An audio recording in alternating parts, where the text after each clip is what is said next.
Living Room Logic.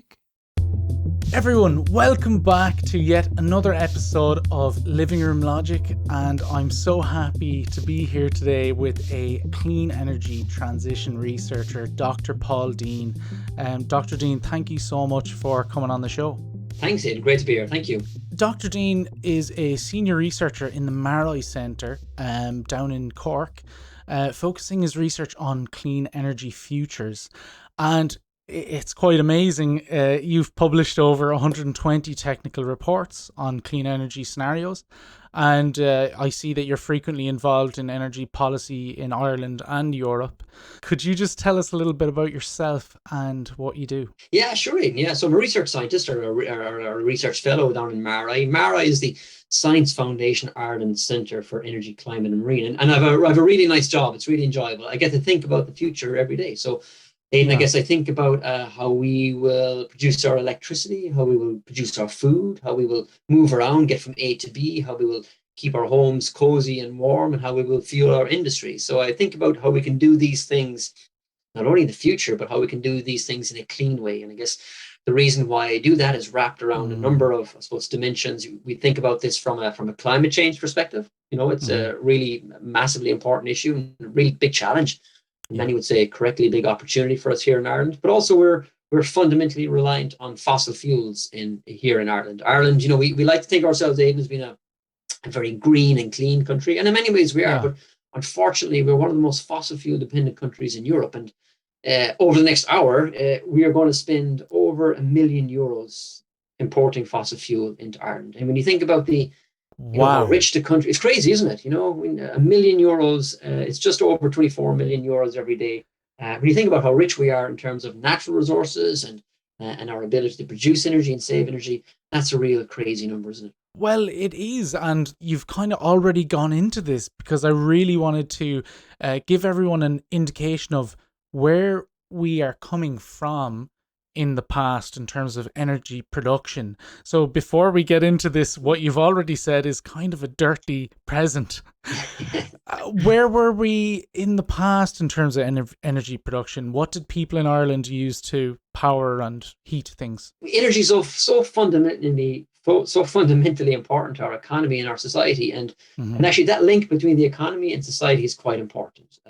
So we tend to find with energy use that the more active an economy is, or the more growth there is in economy, the more active we are as a society, the more active we are as humans. We consume more, we move around more, we heat more, and we tend to use more energy. Now, if we go back, let's say, to the 1990s or the 1980s, and many people listening might be familiar with that time, Ireland's economy was relatively depressed. It wasn't the big booming economy that we have today. And the energy system that we had was quite different.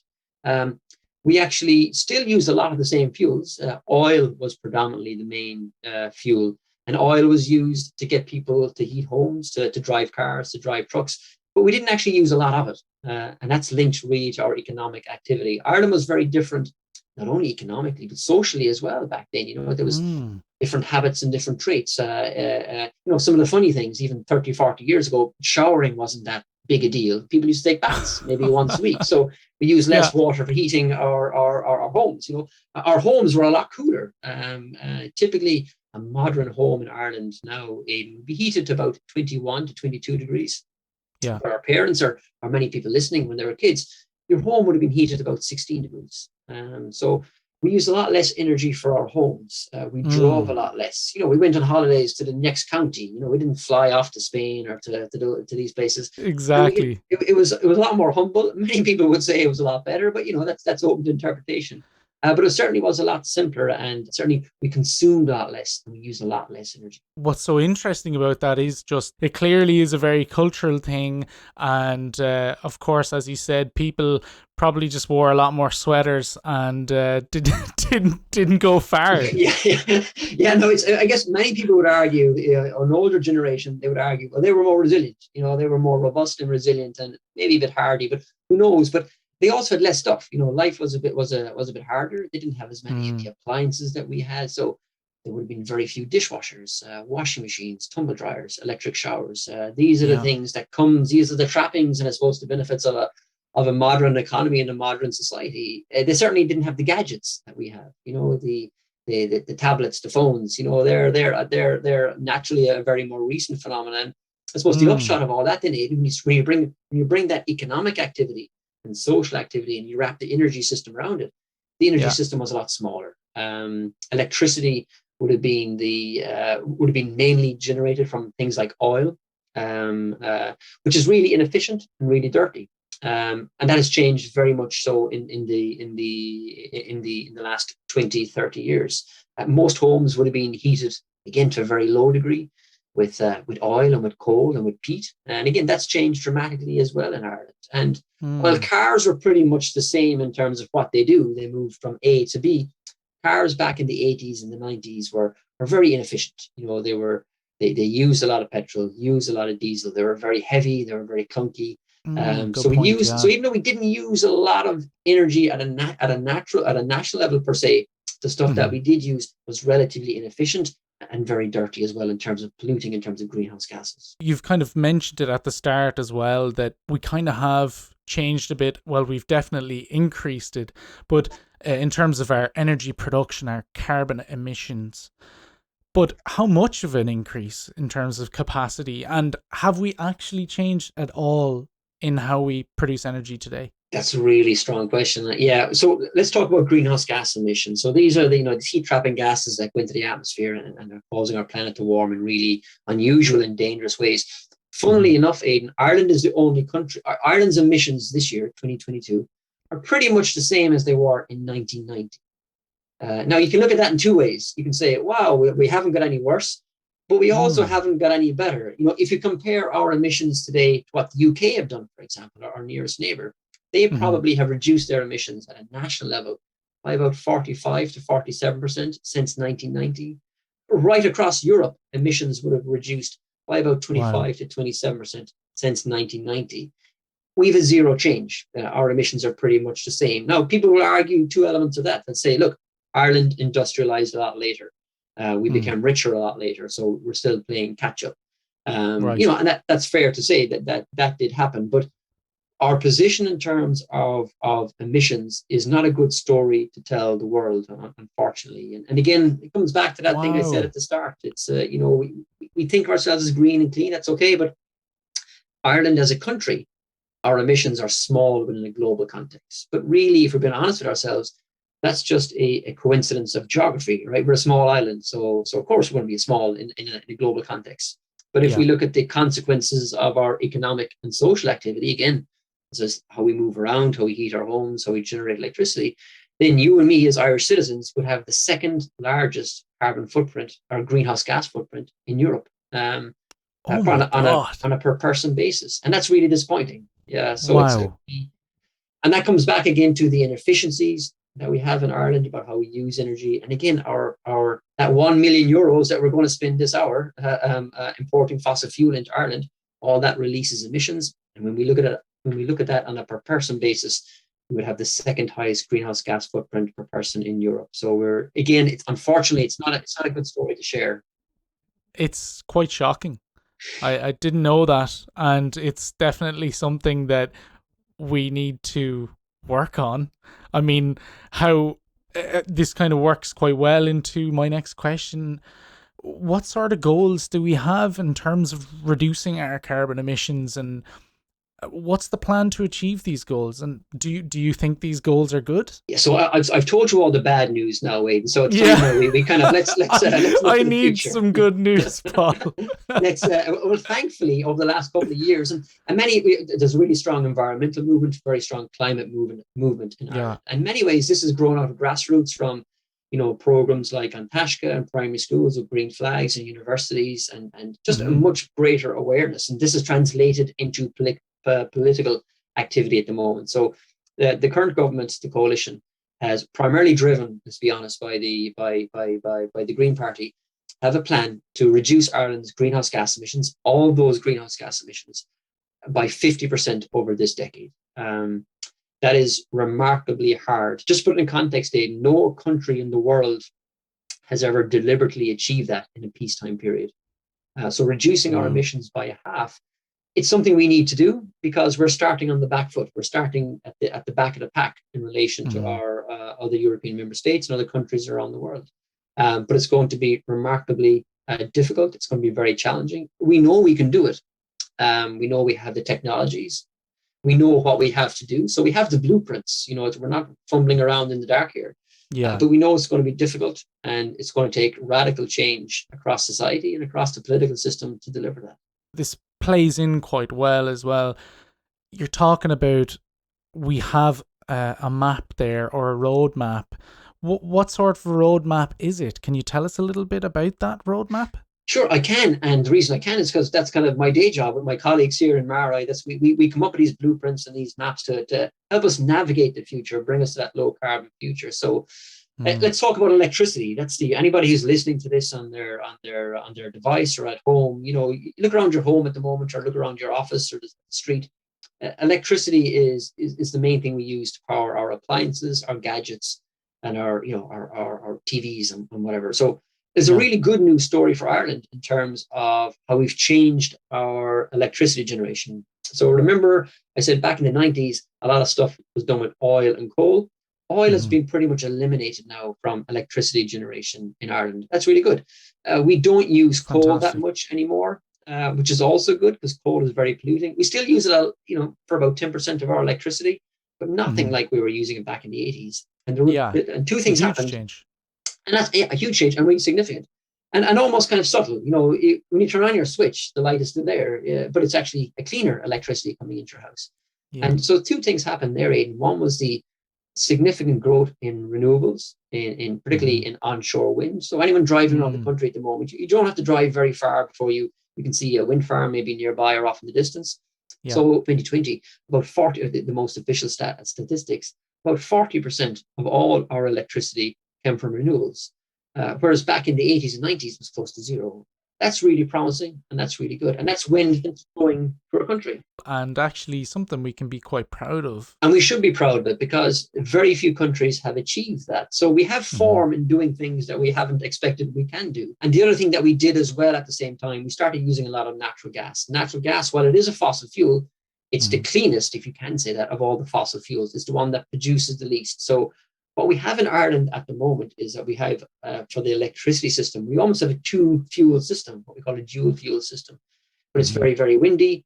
We're using natural resources like wind to produce most of our electricity, and using very little natural gas. And then when it's not very windy, we're typically using a lot of natural gas, which is the cleanest available fossil fuel at the moment.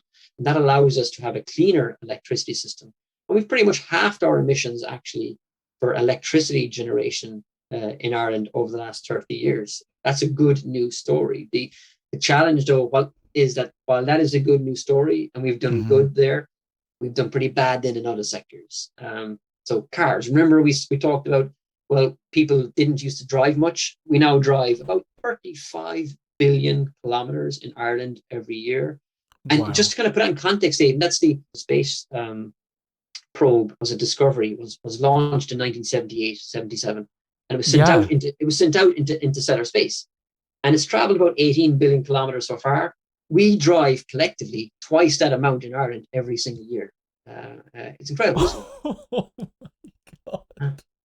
So we love our cars. We're addicted to our cars. So we drive about our parents or people who are listening to this who are a bit older and maybe driving in the 90s typically drove about a half of what we're driving at the moment. And it's not just that we're driving longer, we're driving further, but a lot of families now have two cars.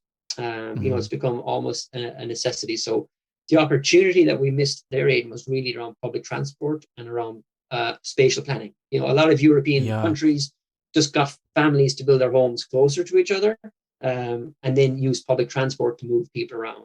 We didn't really do that in Ireland. We encouraged families to live far apart from each other and then use the car instead of public transport. Use the car to get around. Yeah, and that has caused a big increase in oil consumption in Ireland, and also a big increase in emissions. And that's kind of offset all those good things that we're doing with electricity. they've been offset with increased emissions from the other sectors, from transport. Okay. It's so cool to get a breakdown because it's so clearly not just one thing. You don't you know it's this task is clearly you have to fight each sector and they are their complete own story, and that must also be incredibly complicated. It is, and we like to think about it like a Rubik's cube. You can, if you stare at one side of a Rubik's cube long enough, you can solve that side, but then the Yeah. other sides are all messed up. And when you're Yeah. thinking about energy, you really need to look at everything together. So you need to look at how we power our homes with electricity, how we fuel our cars with oil or fossil fuels, how we heat our Mhm. homes, how we fuel industry, and how we grow our food. So when you look at all these things holistically and in an integrated way, you see, yes, it is Yeah. very complex, but you also see, wow, there's a lot of things that we should be doing that are good in one area that will benefit other areas. So when Mm. we clean up our electricity generation in Ireland, like we're doing, that allows us to produce clean electricity, which we can use to power electric cars. And that removes Mm. the amount of oil and petrol and diesel that we use for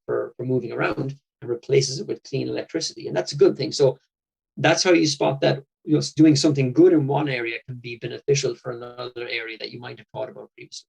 I want to ask you one more question about that, but before I do, you talked a bit about the UK and their energy production. Are there any other countries that we can really learn from in terms of the things that we're lacking in? Well, for one, it's our cars, our transport. So, are there other countries that we can learn from in terms of how to transition a whole transport industry towards clean energy? We spend a lot of time looking at Scandinavia as well. In Scandinavia, are like everything they do, like they've given the world IKEA and all these wonderful things. So Yeah. they're pretty clever up there. But what they tend to do in Sweden and Finland and Norway, they look internally at the country and they look at the strengths that they have, the resources that they have. So, Okay. for example, we're going through a very serious energy crisis at the moment, and in Ireland, we're very worried about natural gas being cut off to Ireland, or Yeah. natural gas being cut off to mainland Europe, because that would impact us here in Ireland. Hmm. In Finland, for example, they're not too worried about that because they use very little natural gas. Back in the 60s and 70s, they looked at their country and they said, wow, we have a very active ecosystem here. We grow lots of trees. We grow things very well. So bioenergy, energy that you grow, either waste timber or fuels that you Mm. grow, are a huge part of their economy. They're one of the few countries in the world actually that the bioeconomy is bigger than the fossil fuel economy. So they produce Wow. more energy from timber that they grow, that they use for industry, that they use for sell on to IKEA and all these other places. Yeah. And they also produce a lot of energy from wastes, again, which is a bioenergy resource, and their bioenergy resource is greater than their needs for oil, and is far greater than their needs for natural gas. And I think there's a lot of merit to be found in that. For a country, it's very easy to look at other countries and say, well, what are they doing? But to look inward at Hmm. ourselves and say, well, what are we good at here in Ireland? We're very good at renewable electricity. We've proven that, but we're Hmm. also very good at the potential to grow things in Ireland, and we can grow a lot of energy in Ireland. We grow a lot of Yeah. grass in Ireland. You can use that grass to mix it with slurries to produce renewable gas that can be a solution to the transport sector, to heavy transport. It can also give farmers who are struggling, making ends meet at the moment, give them options to do something Mm. else with their land, to stay on the land, but to use that land differently. So there's some of the things I think that we can look at other countries and just seeing how they figured out how to use resources that they had in their country, how to use them Hmm. sensibly, and how to play to their strengths. And in Ireland, I think our very obvious strength is renewable energy, not just wind and solar and wave, but also our ability to grow things. I think is got big potential here as well. Yeah, that's a great one that I would not think of straight away at all. It's we have such a long growing season. We have really good land throughout the country. Yeah, and it's one of those things, Aidan, that our agriculture sector has become so successful. It's really and it's Clearly. linked to sustainability. But our agriculture system in Ireland is coming under pressure. Mm. It's gone to a level of intensification that requires the land to be overworked, that Mm. overburdens the biodiversity. There's a lot of pressure on water quality, air quality, and still most farmers get underpaid. So, Mm. as part of these climate change commitments that we have in Ireland, we also recognise, hey, look, greenhouse gases don't just come from fossil fuels; they also, unfortunately, come from things like animals, like livestock. like the beef and dairy herds. So looking at ways to give farmers other options that allow us to reduce the emissions coming from livestock is a good thing, because it allows farmers to financially remain feasible, but it also reduces the environmental burden on the other elements of the ecosystem, such as water quality, air quality, and biodiversity. And again, that's one of those kind of Rubik's Cube moments. When you look at all the dimensions of a problem, you can see that, well, by solving this Yeah. part of the problem, other elements can wrap around that solution as well. You've given such a good overview of our situation. I'm really interested in asking you about some of the more nitty gritty stuff you've been involved in. Could you tell us about some research items that you've been working on? Yeah, we did a really nice study last year looking at this net zero carbon energy, a net zero energy system. And a Mm. net zero energy system, essentially, it's a way of powering our economy, of fueling our economy, our homes, our industries, our enterprises, but without emitting greenhouse gases. Mhm. And that was really interesting. It was a piece of work that we did that was funded by industry, by the Irish Wind Energy Association and others. And what we did was we looked at the things that we're good at in Ireland. We looked at our ability to grow crops without competing with food production. We looked at our ability to save energy from homes. We looked at our ability to maybe cycle a bit more, walk a bit more. So we use our car a bit less. Mhm. We looked at the huge wind resource and solar resource that we have here in Ireland, our wave resource, and we kind of put Mm. numbers with, well, how much could we produce?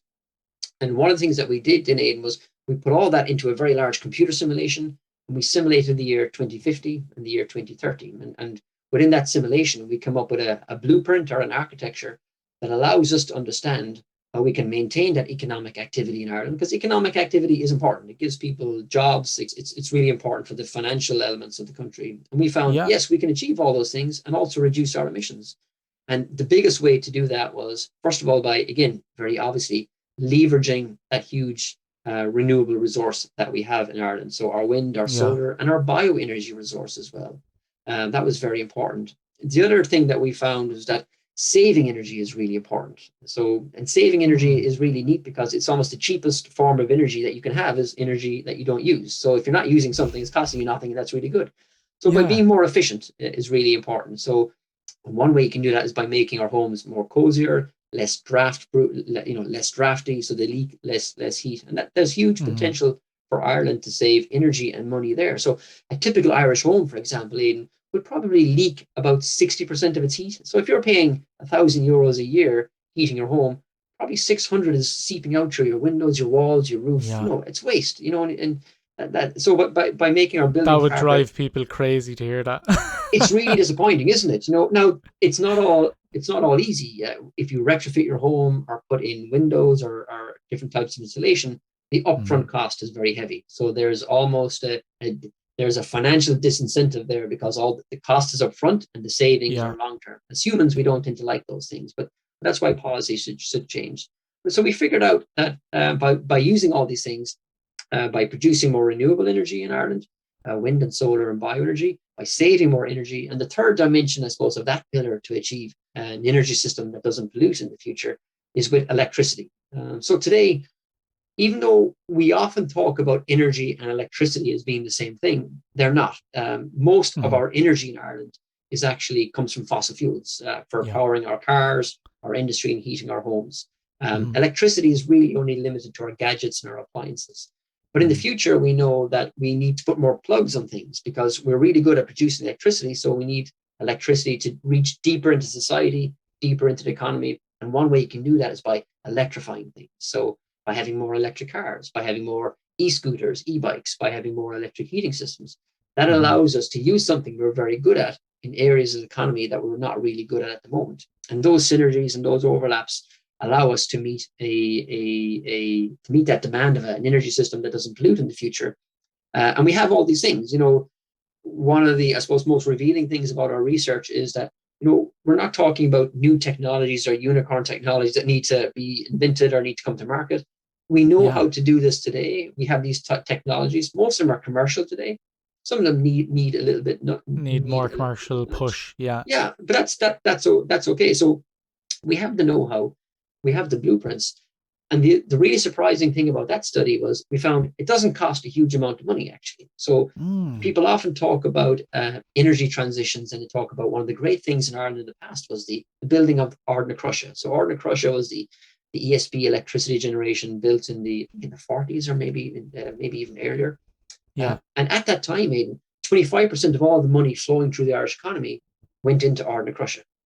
Right? It was a huge capital expenditure. What we found is actually to get this net zero energy system that doesn't pollute, we need to redivert about 2% of all the money flowing through the economy into clean energy. And that's enough to pay for that energy system. And that's really remarkable, because we often think that, well, climate action is expensive and moving away from fossil fuels is expensive. It's not actually. The real expensive thing is climate inaction, and staying with fossil fuels is the most expensive thing. Yes, we do have to invest a lot more.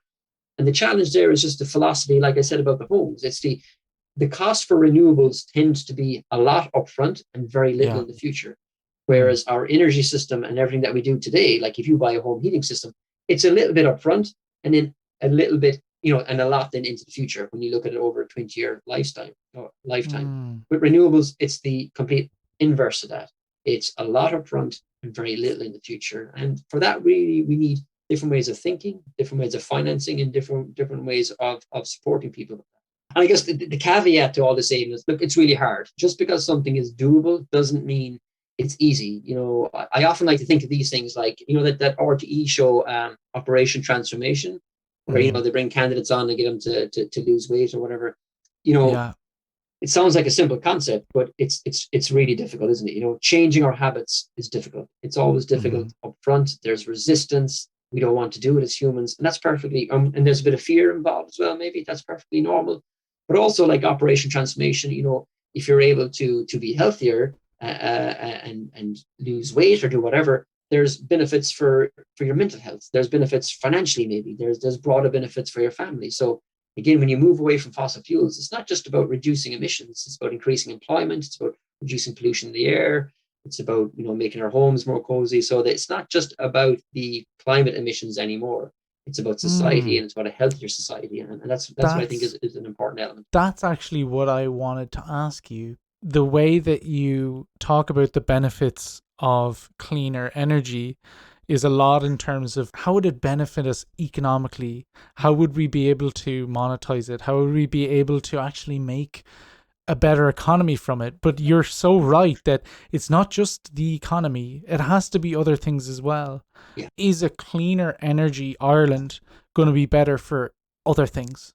Yeah, and that's really important. And certainly it will, because we import that €1,000,000 every hour, that's €1,000,000 we're paying to other countries, other people working in those countries to produce our energy. So not only are we outsourcing the production of that energy, we're outsourcing the environmental responsibility that comes with reducing it as well. So we don't have a lot of people working actually in the energy sector in Ireland. We've got, you might know someone working in oil and gas or electricity, but in comparison to other countries, we have very few people here actually working in energy in Ireland, because we produce so little ourselves. 70% or so comes from abroad. Yes, there's reducing emissions, but it's about increasing employment. It's about reducing our exposure to the geopolitical situations that we're seeing at the moment. So even though Ireland isn't connected by pipeline to Russia at the moment, we're connected by prices. And that's why we're seeing skyrocketing electricity prices in Ireland at the moment. If we had the system that we want in 2050, if we had this today, we would be completely insulated from the terrible events that are going on in Russia at the moment, the energy blackmailing, I suppose, that the Kremlin is continuing around Europe. We would be insulated from those because we would produce all of our energy here in Ireland from a resource that is totally immune to geopolitics, the weather. And sure, there are going to be days when it's windy and there's going to be days when it's calm. But we know the technologies that we need to back up the system. We know the ways we can produce clean fuels to do that. So we could really insulate ourselves from the volatility of fossil fuel prices, while at the same time increasing jobs, while at the same time making our air cleaner, making our homes cozier, and making the place a healthier place in general. I'm just thinking of a scenario because I think it's important for the audience to be able to think of this in their head as well, to actually be able to visualize it. There's a bunch of wind farms offshore. There's a bunch of wind farms onshore. Yeah, Everyone has solar panels on their houses. Our cars are mainly electric, and we're moving away sure. from fueled cars. Yeah, We don't use our cars as much. We yeah, use more buses, trains, metros, etc. And our air is cleaner, and we have more jobs, and yeah, we're paying less in terms of fuel, and sure. maybe in terms of food, and maybe in terms of everything. Mm. That sounds great. It leaves you the question of where's the catch? Where that's if it's all that It good, does. It and does. and the catch is that we have to invest. That Mm, 2% of what we call GDP, or all the money that flows through the economy, we need to yeah. make that additional investment, and that's the difficulty that we traditionally have here in Ireland with lots of things. We have it in the healthcare system, we have it with transport. Mm, We are very resistant to investing in our future. I'm not pulling punches here politically in any parties, but we yeah. have a short-termism and a myopic view of the future that kind of falls within the election cycle, that focuses more on the next election rather than the next generation. If we Yeah. were really, and that's where the catch is with all this, if we had social bravery and political bravery to say, look, we need to invest in this future, and yet we're not going to reap the benefits immediately. The Mm. benefits of this will be reaped in a decade, in 2 decades. That's our big challenge. We struggle with that and it's not just in Ireland. It's probably in other countries as well. We have the short term. It isn't just us, right? Yeah, like a lot of the Exactly. world works like that, especially in their political A system. lot of companies think in terms of quarters or in things of the next business cycle, but we need to Hmm. think in terms of decades. And if we do that, that would help unlock that investment that we need to make in the future. Are there any other studies or projects that you've been involved in that you'd like to talk about that is to do with this transitioning to clean energy? Well, let me give you the inverse of one, because sometimes with science or research, you don't always get the results you'd expect. So we looked at a very Mm, similar study then for 2030. And you mentioned the word transition there, Aidan. That's really important. So when you're thinking about the future, it's not an abrupt change yeah. into a wonderful, brave new world where everything is Yeah. clean and wonderful. It's tricky, and there's transition. So we did a lovely Mm, piece of work with the Electricity Association of Ireland last year, 2 years ago, where we looked at 8 years into the future. We looked at the year 2030, and we looked at, well, can we get most of our electricity from wind? And we found out, yeah, we can. But there's going to be days actually when it's not windy, when it's going to be very cold, people will need a lot of electricity. What do you do then? And mm, to reveal, though, the answers to that, what we did was we built these very detailed computer simulations of the whole European power system. And we wow. modeled about 250,000 hours of weather data, of wind and solar data flowing across Europe, and we Mm, observed what would happen in Ireland. And we get these rare events that don't happen very often, but they just kind of have to happen once, and things become very difficult, where yeah. the weather over the UK, Ireland, and France becomes very calm. Typically, it happens in January and February. Those days in February where you go outside and the atmosphere just seems really calm. Things are just really still. It's crisp, it's cold and calm. Yeah. Exactly. So, and the word that we borrowed actually from German researchers is called Dunkelflaute. Germans are great for taking long sentences and condensing them down into one. We have some German words in some of our episodes of perfectly described things.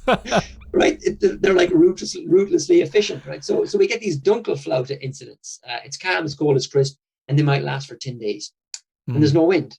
And it's really mm, cold, so everybody's heating their homes. We're all driving a lot more. You need lots of electricity then. So what do okay. you do then? And what we found is actually we need more natural gas. And actually, we found out that we're going to have to build more natural gas turbines in Ireland over the next 10 years, specifically to Okay. meet those small pockets of periods.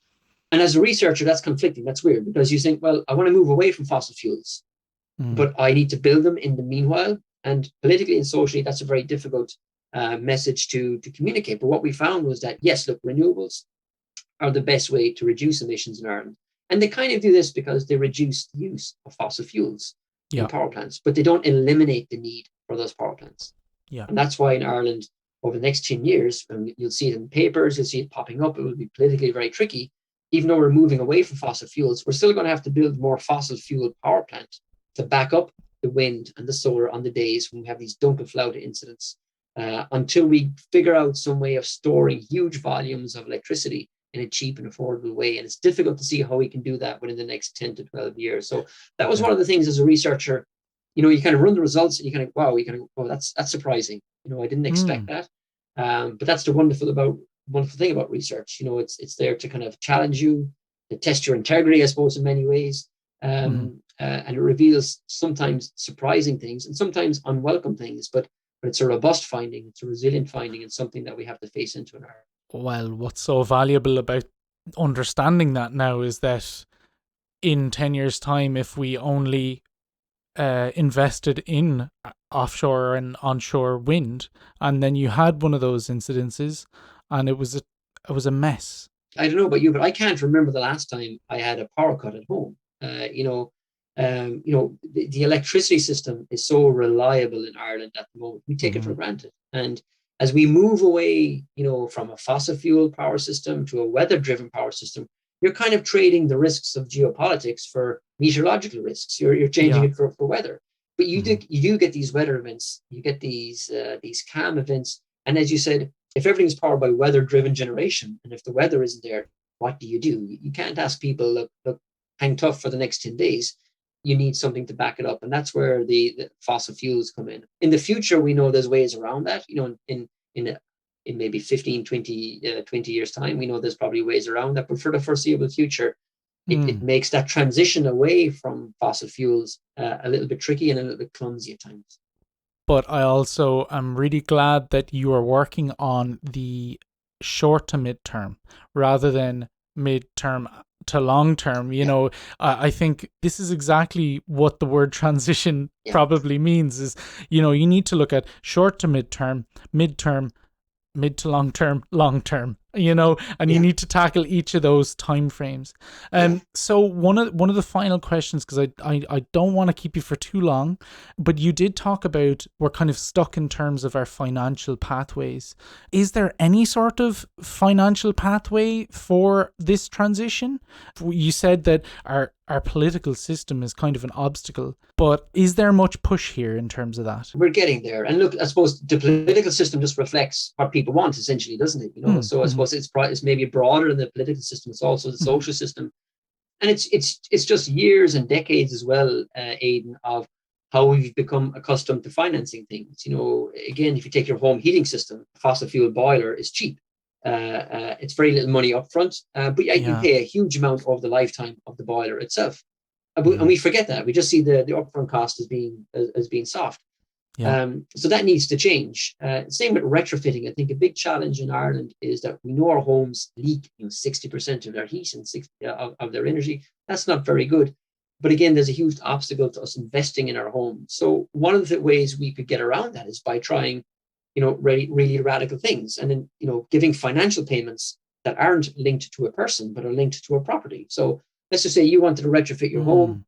It costs maybe 40 to 50,000 euros. That's a big chunk of money. And very few people can afford to make that investment. But if the payments were linked to the lifetime of your property, so your house might last hopefully 100 years, 120 years, and whoever's living in the house would make those repayments over 120 years, then you're dealing with much, much lower upfront costs that are spread out over a lifetime of a period, because the value of the work that you did to the house goes beyond your lifetime. No, let's not get too morbid here, but look, some of the things that we do, the benefit will extend beyond our lifetime. And by leveraging the finance to the benefit of the action that you've done, and by linking it to that really de-risks the financial investment that has to be made. You're saying that the person only pays for the cost for the amount of time that they've spent in that dwelling. Exactly. Yeah. And whoever moves on, if you sell the house or somebody else moves in or your kids take it over, then they pick up. Because they're getting the benefit as well. Idea. Yeah. Because we talk a lot on climate change about the future and the kids, and that's fair enough, and that's correct. But they need to pick up some of the tab as well. It's and that's fair, particularly around things where the benefit extends to them. It's actually so much more fair than say us doing all of it now. But it's different the way, isn't it? If you think if you chat to someone and someone in banking or someone in financing about this, they'll think you're crazy, right? They'll say, "Well, no, you need to make your repayments within 8 years, 10 years, 12 years."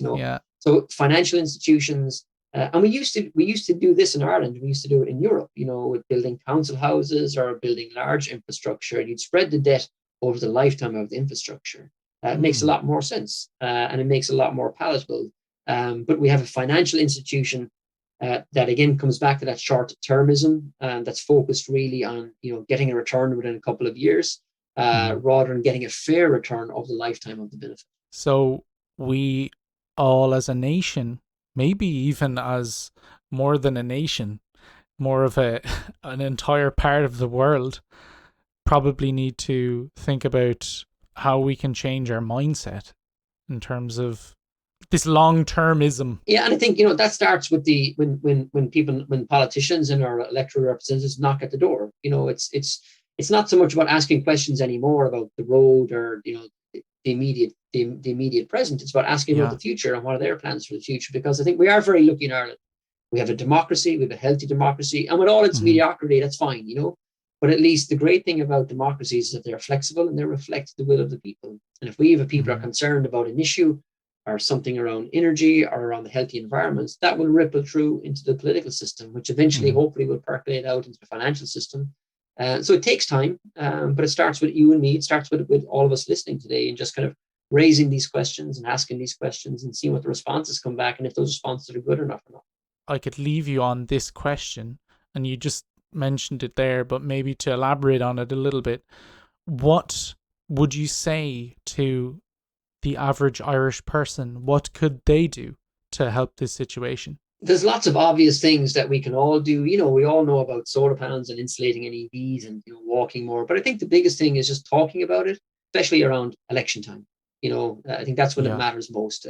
We know what we have to do. We have the blueprints, but we do need that political bravery. Politicians do need that political safety net, that if they're putting their head on the chopping block and saying, well, look, we need to put in that cycle lane. We know it's going to be inconvenient for people. We know people aren't going to like it. But in the long term, that's going to pay a benefit. They will need that safety net of knowing that there's a cushion of people who support them. So I think the greatest thing we can do as individuals is vote and encourage not only the political future that we want, but the societal future that we need. Dr. Deane, this was such an interesting conversation. And again, thank you so much for coming on the show. Thanks, Aidan. That was great. Thank you. This is the end of the podcast. We hope you enjoyed your time. If you're feeling generous and you're not completely skinned, why don't you give us some of your money? Join our Patreon. Join our Patreon. Join our Patreon. Join our Patreon.